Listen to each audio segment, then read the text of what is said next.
et je vais lui proposer d'attraper mon jouet.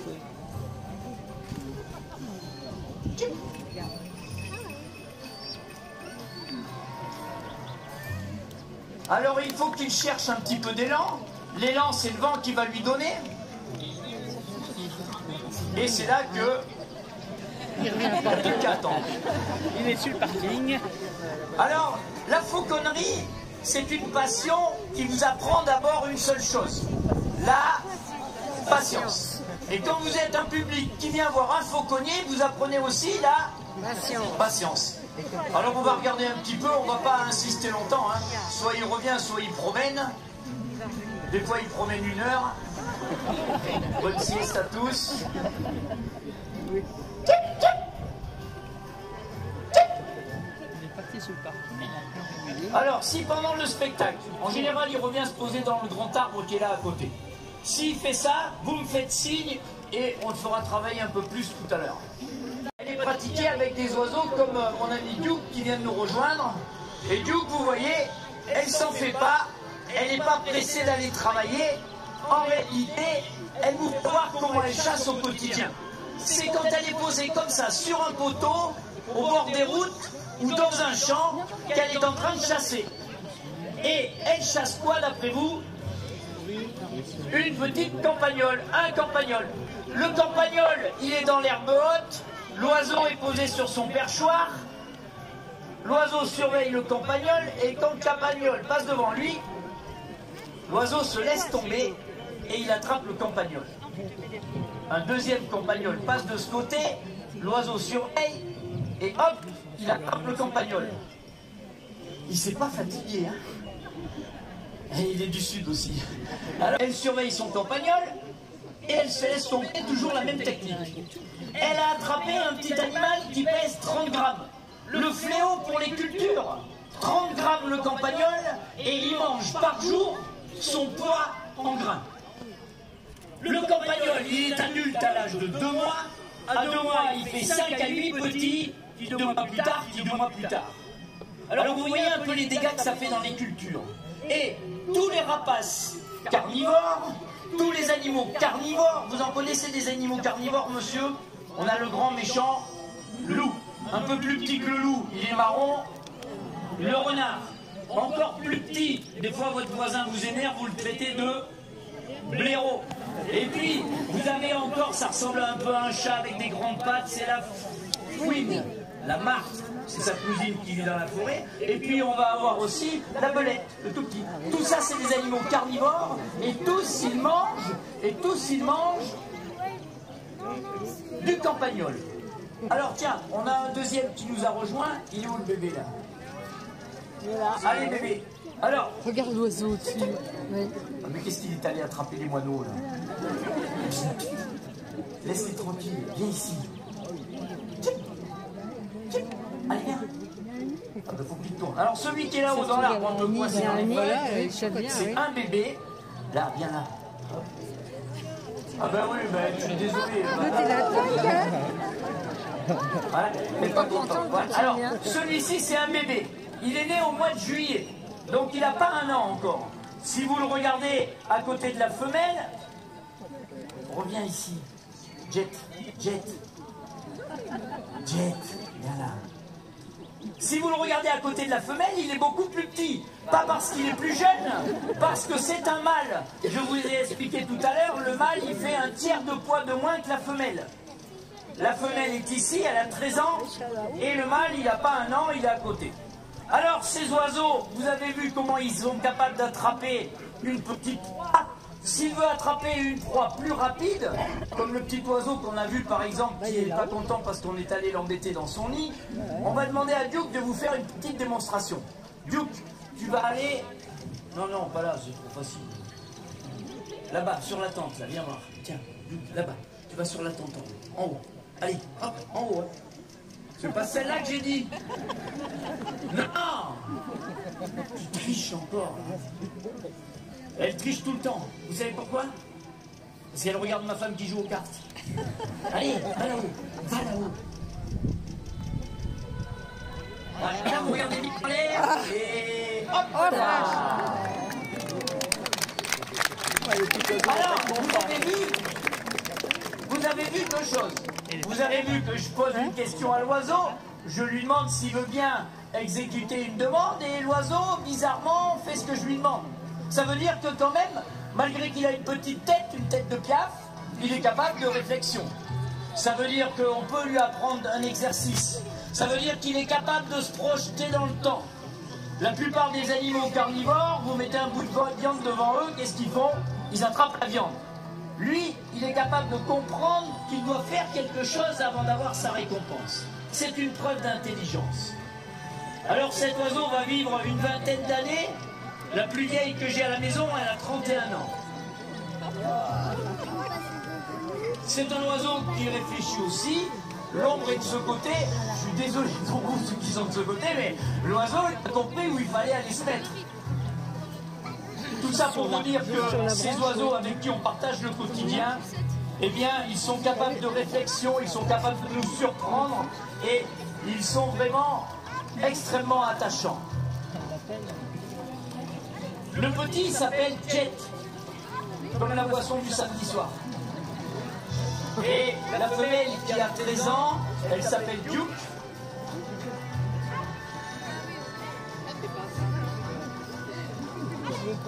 Allez, Duke. Duke. Duke. Allez. Ah ouais, ils sont partis attaquer les oiseaux. Allez. Ils sont dans les arbres, les autres petits oiseaux là-bas. Vous avez une campagne qui est riche. Duke. Voilà qui revient. Allez, on va rentrer déjà Duke. Le petit il y va mais il sait pas ce qu'il faut faire. Alors il promène un peu mais quand on a Duke ça va. Voilà, je crois que vous pouvez les applaudir très fort. C'était plus.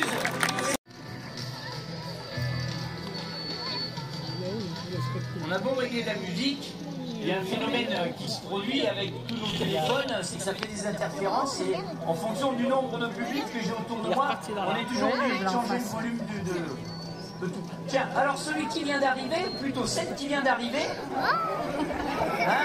c'est Speedy. Alors, elle s'appelle Salsa. Alors Salsa, c'est un oiseau qui vit en Amérique du Sud. Là-bas, on l'appelle le cara-cara. Ça veut dire malin-malin. Et cet oiseau, on rentre celui-là, tiens, viens ici, viens ici. Oh, Salsa, Salsa, Salsa. Attends, viens là, Salsa, viens, viens. Arrête un peu. Avec tes têtes de mule.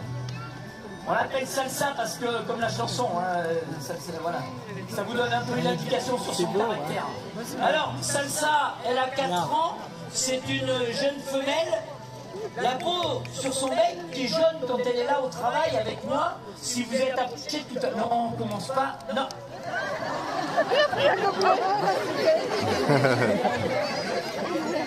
Salsa, C'était vide. alors, elle fait ça avec les gobelets, mais elle fait ça aussi avec les billets de 10 €. Hein, je vous préviens. Viens ici. Hop. Là, je vous rends vos poubelles. Alors, Salsa, c'est un animal, lui aussi, qui est très intelligent. Vous voyez qu'elle court sur le sol, elle vit dans les pays désertiques. Dans les pays désertiques, en courant sur le sol comme ça, elle aura besoin de boire moins que si elle volait. On transpire moins en courant, enfin chez l'oiseau. Hein. Et quand elle va chercher sa nourriture, elle va trouver des animaux qu'on n'aime pas trop, nous autres les humains, c'est les cerfs. Et puis, ça ressemble à un crocodile, ça monte sur les murs, c'est un lézard. Voilà ce qu'elle va adorer manger dans le désert. Et puis elle va chercher aussi des insectes. Alors les insectes dans le désert, ils sont où? Eh bien, ils se mettent à l'abri du soleil bien souvent et ils se cachent sous un caillou. Alors là, ici, la pelouse a été super bien entretenue par nos amis du moulin. Alors j'ai pas de caillou, alors on va tricher un petit peu. Je vais prendre mon gant. Je vais poser une petite récompense dans mon gant. Un tout petit morceau de viande. Je vous expliquerai après pourquoi on donne des morceaux de viande aux oiseaux. Je prends mon gant, je le plie en deux. et je le pose par terre. Fac. Salsa. Là. L'oiseau arrive. Oh, elle a triché un peu. On va recommencer. Salsa. Et salsa. Tu t'appliques là. Viens ici. Salsa. Et comme il faut, comme il faut. Tranquille, doucement. Voilà. Et là, on peut l'applaudir très fort. On va faire un exercice encore plus compliqué.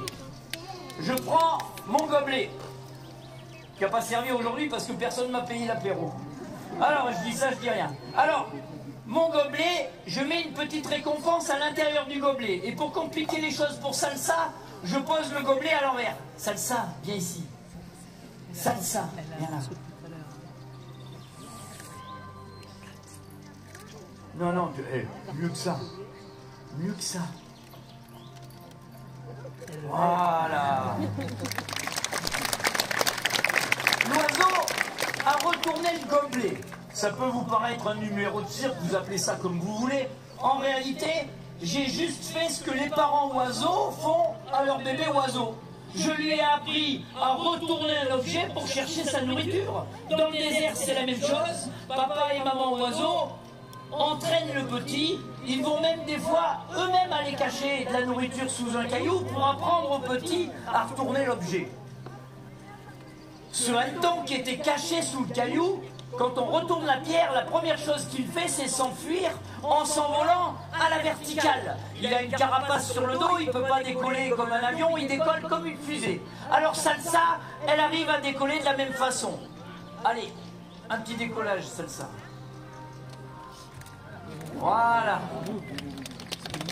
Et je crois que vous pouvez l'applaudir très fort, notre ami Salsa. Notre ami, le hibou grand-duc. Le hibou grand-duc, le plus grand des chasseurs nocturnes que nous ayons dans nos campagnes. Il pèse un peu plus de 2 kilos. Il est capable d'attraper un lapin, un lièvre. C'est un super prédateur car il est capable de tuer d'autres prédateurs. Il va ainsi éliminer la concurrence. Il n'hésitera pas à s'attaquer à mettre Goupil, le renard, et à tuer un renard adulte. Il mange tous les deux du lapin, il n'y a pas de raison que le renard mange le lapin du grand-duc. Alors le grand-duc va éliminer la concurrence. Il est capable de manger un animal que vous connaissez tous, qui est difficile à prendre dans les mains car il est couvert d'épines, c'est le hérisson. Quand il voudra manger du poisson frais, il pourra aller dans un ruisseau de montagne quand l'eau est claire et peu profonde et attraper une truite. Ses grands yeux de couleur jaune-orangé sont fixes dans les orbites. Pour regarder à droite ou à gauche, il doit tourner la tête dans toutes les directions. La nuit, la pupille va s'agrandir jusqu'à occuper tout l'espace du globe oculaire, pratiquement 3 cm. Il y verra beaucoup mieux que nous, et en plus, son œil amplifie la lumière. Une petite étoile par une nuit sans lune, et l'oiseau y verra comme en plein jour. Quand il est immobile, comme ça, il peut tourner la tête jusque derrière lui. En même temps, il a soulevé légèrement les petits plumes. Ouais, je sais qu'il me voit. Il a soulevé légèrement les plumes qui sont sur sa tête.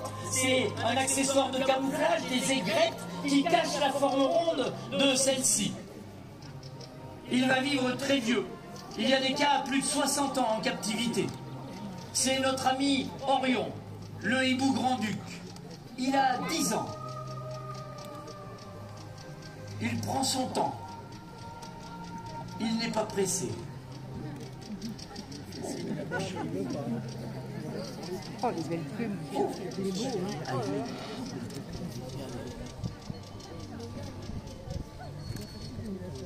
Orion. Vous ne le trouverez que dans des endroits où il y a des falaises. Si vous avez l'impression d'avoir vu un grand-duc dans la forêt, c'est juste que vous regardez son cousin, le hibou moyen-duc.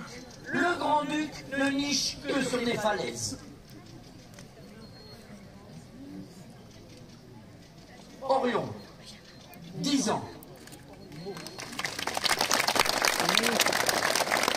Comme le dieu. 7. C'est une chouette arfan des neiges, un hibou polaire. Il a des yeux de couleur jaune, lui. Ses yeux de couleur jaune lui permettront d'y voir parfaitement sur la neige et la glace, même quand le soleil brille ardemment. Ses yeux de couleur jaune lui permettront d'y voir la nuit comme le jour. C'est un oiseau qui pèse un peu moins de 2 kilos pour le mâle, 2 kilos pour la femelle. Le mâle comme celui-ci, quand il va vieillir, il deviendra tout blanc. Notre ami 7 a 3 ans. Il va vivre une vingtaine d'années, lui aussi.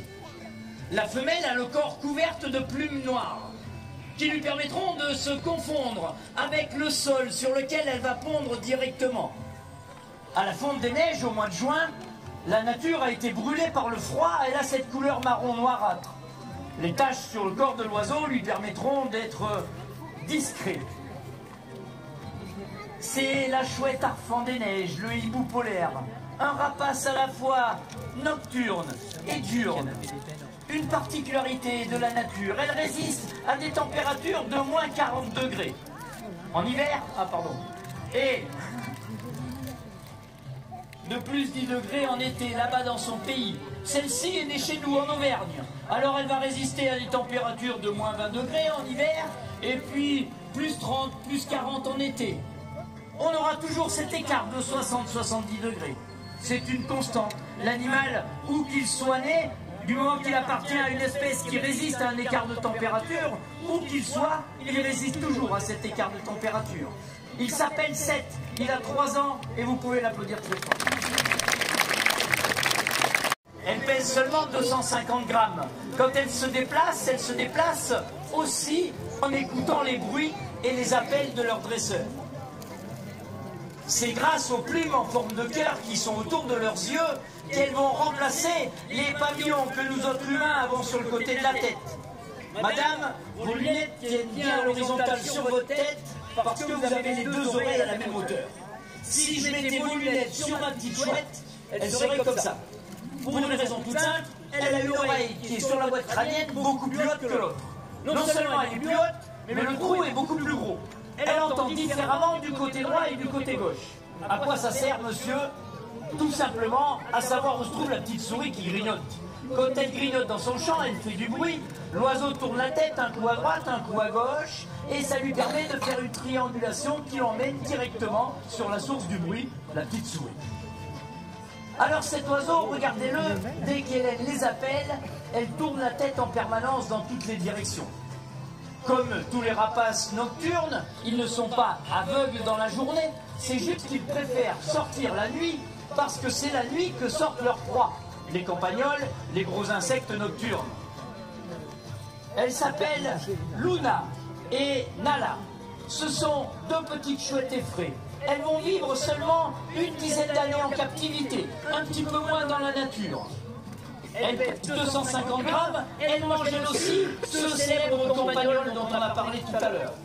Un couple de chouettes effraies, avec les petits qu'elle va nourrir tous les ans, va manger environ 30 000 campagnols par an. Pourquoi autant? Eh bien tout simplement parce qu'elle peut faire jusqu'à 10 bébés par an. Elle est très fragile. En hiver, quand il y a du gel, les campagnols creusent des galeries, ne montent plus à la surface. Et certaines périodes froides, eh bien, on va trouver des dizaines, voire des centaines de chouettes effraies mortes de faim. Alors la nature fait bien les choses. Elle lui permet de faire beaucoup de bébés pour compenser ses pertes brutales. Elle s'appelle Luna et Nala. Ce sont les petites dames blanches, les chouettes effraies.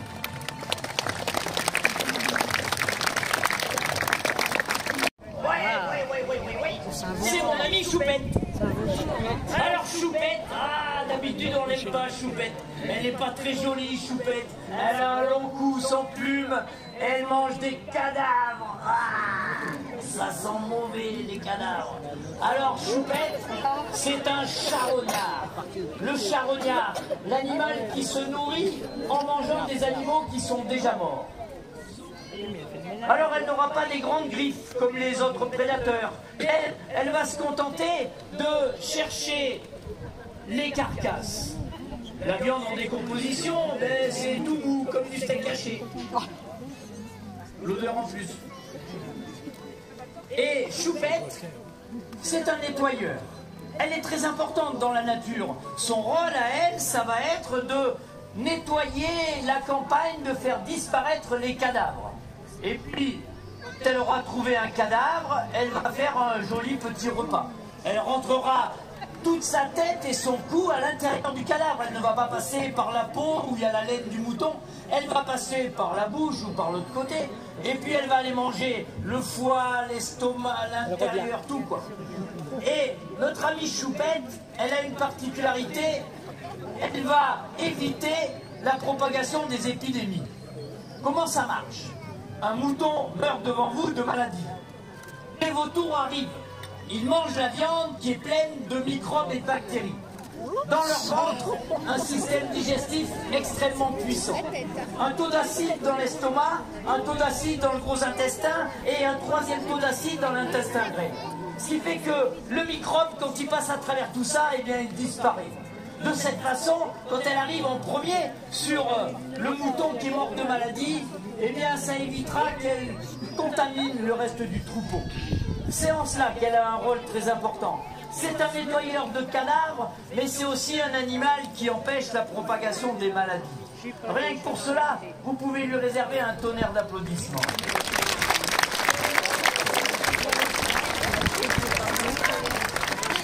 Elle s'appelle Choupette.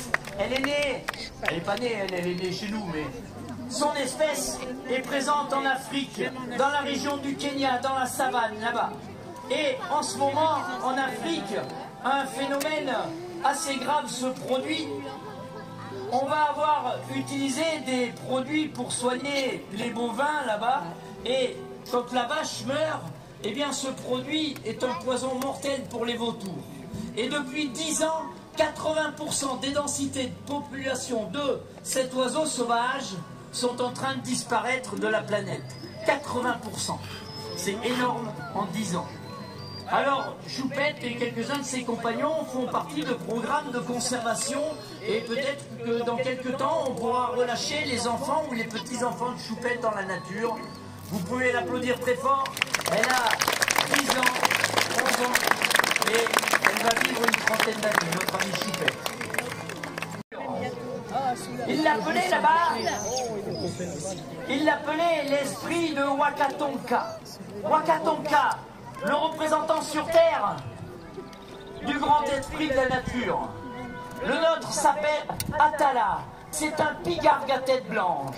Pigargue parce que l'alimentation de cet oiseau est basée essentiellement à partir de poissons. C'est un aigle pêcheur. Il va s'élancer d'un arbre ou d'un rocher et il ira harponner à la surface de l'eau avec ses griffes puissantes un poisson qui est venu gober une sauterelle. Il pourra de cette façon attraper un saumon d'Alaska, un poisson qui pèse 4 kilos et lui pèse 4 kilos aussi. S'il prend un poisson plus gros, bien sûr, il prendra un petit bain et il va devoir nager pour aller jusqu'au fond de l'eau avec son gros poisson. À son bec puissant, il va pouvoir, grâce à son bec puissant, il pourra découper la peau couverte d'écailles du poisson. Il s'appelle Atala. Il pèse 4 kilos. Il a le même âge que la buse que vous avez vue au début du spectacle. Il a 13 ans cette année. À la naissance, il était tout noir. La tête et la queue ne changent de couleur que tous les ans quand il perd les plumes. Le bec devient jaune. C'est à cela que les autres membres du groupe vont savoir qu'on a affaire à un oiseau adulte. Il pondra 1 ou 2 œufs.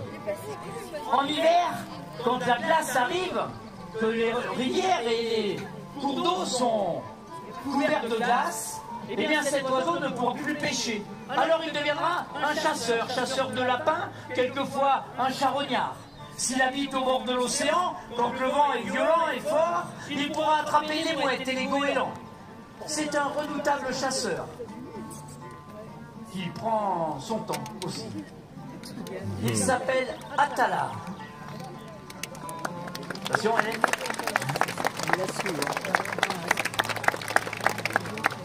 Cet oiseau, notre ami Atala, les Indiens racontent une vieille légende à son sujet. Ils racontent que tant que l'on verra voler ce grand oiseau au-dessus des grandes plaines là-bas, dans les grandes plaines de l'ouest des États-Unis, c'est que l'humain n'aura pas complètement abîmé la planète. C'est un vieux proverbe indien qui aujourd'hui encore a toute son importance. Merci d'applaudir notre ami Atala. Ils travaillent, on leur donne une petite récompense, un petit morceau de viande. Mais n'allez pas croire que l'animal travaille parce qu'il a faim. L'animal travaille parce qu'on a d'abord créé une complicité avec lui, une relation d'amitié, et il travaille parce qu'il a été dressé. Dressé, ça veut dire que chaque fois que je lui demande de faire un exercice, je lui donne une récompense. Cet animal ne mange que de la viande. Je ne peux pas lui donner un bonbon, une cacahuète ou un chewing-gum. Je lui donne automatiquement un petit morceau de viande. Si je mettais un gros morceau de viande, qu'est-ce qui se passerait, monsieur ? Eh bien, on serait en conflit. C'est un prédateur et il ne partage pas sa nourriture. Il faut donc d'abord l'habituer à identifier la récompense et faire la différence entre la récompense et son repas. J'espère que j'aurai éclairci quelques petits détails qui font que bien souvent les gens pensent que nos animaux travaillent parce qu'ils sont affamés. Il n'en est rien. Regardez-le, il n'a pas l'air de mourir de faim. Il s'appelle Atala, il a 13 ans. C'est un pigargue à tête blanche.